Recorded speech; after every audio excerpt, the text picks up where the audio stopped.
In this video, we're going over the roading application in iCON Site 5.5. Basically, all I've done is imported a centerline, DXF, and a string line model for the road data. So I'm going to go into roading. Already has my centerline as my reference line, so it's giving me station, distance to centerline, horizontal offset information, and my cut and fill to finish grade.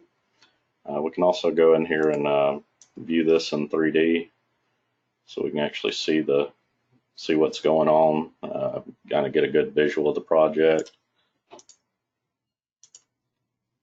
So now I've put it back in regular pan mode.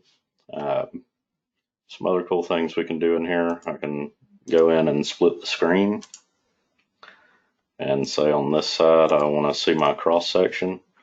So now I can actually walk up and down the road. Anywhere I go, it's going to reference that cross section, and easily see where you're at. Also, you can exaggerate the cross section. So say if these were really low percentage slopes, we could go in I and viewing options and say we want to exaggerate it 2:1. So it makes the slopes really stand out. It hasn't changed anything on the grades, it's just for visual to easily see your high and low points. Since this job has decent slopes on it for looking at, we can set that back the way it was. And now we're back into it. Some other nice stuff, we can go in here and say we want to stake this slope. I can select that area. Just let me know I'm not over that selected area. And a little hard to navigate here on the simulator, but let's see if we can get over it. So now you can see we're on that, but so it's basically the same as what we were doing before, but we have a new advantage. We can go in and say we want to do a fixed slope. So now if you've done any road staking, you know that you have to tie into existing ground somewhere.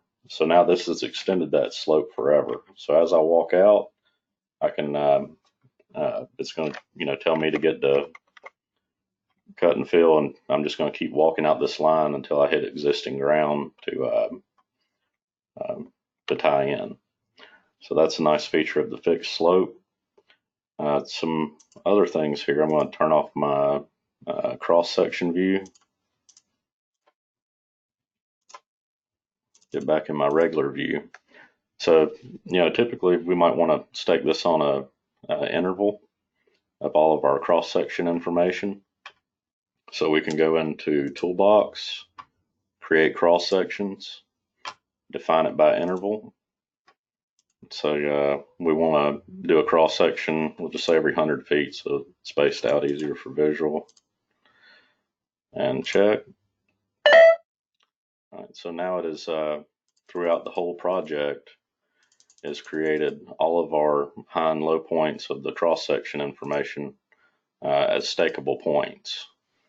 So I'm going to go in here, turn off automatic centering, and say I want to stake one of these points over here. It automatically assigns them a number. So this 3412, go to my points, 3412. And now it's giving me my in, out, left, right information to get to that point there.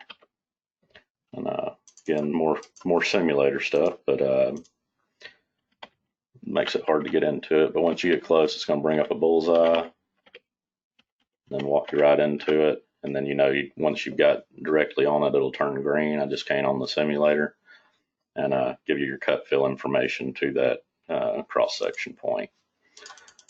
There's a ton of other features in here. This create road. So say if you didn't have a string line model, you just had your average DTM tri-mesh model that you normally see on a typical grading site for machine control, and you have a DXF and a center line. You can actually go into this option and select your center line, select your DXF, select your surface, and it will generate what's called a LMD file that allows you to do all these functions we just did when we were actually provided correct road data. So that saves if you do a lot of model building in-house, you're not familiar with building true string line models. That'll help you get the most out of the software without having that kind of data. You have, defined corridors if you just want to work in a specific area.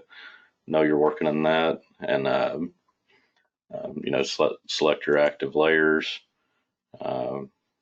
We had different layers for subgrade, finish. Say we're going up in lifts, we can define it that way. A lot of really handy features in here. Hope you've enjoyed this video, and if you have any questions, please feel free to leave a comment and we'll try to get you answered. Thank you.